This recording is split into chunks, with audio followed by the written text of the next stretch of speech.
Oi! Hoje é um vídeo onde a gente vai fazer marshmallows na fogueira.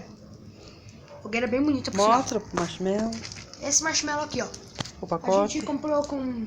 Foi esse pacote que a gente comprou. E ele realmente é bom. Ele dá pra você colocar no fogo. Porque normalmente você coloca no fogo e ele derrete. Esse aqui não. É muito bom.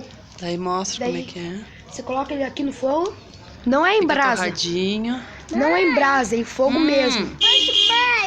Ele fica... Não, você não. Tem que pedir pro pai. Não é em fogo, não é em brasa. Ele fica assim, ó, torradinho. Tá. Daí Parece que tá queimado, mostra. mas não, ele fica bom. Mostra como é que é daí que sai a casquinha.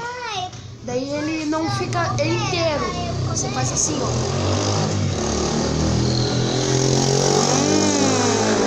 Que delícia! Aí põe de novo. Daí põe de novo, dá pra você fazer isso umas 3 vezes. Você só aproveita o mesmo marshmallow 3 vezes, que é uma delícia. Só cuidar pra não botar fogo nele, que eu também colocar. Mostra aqui. Vai, come.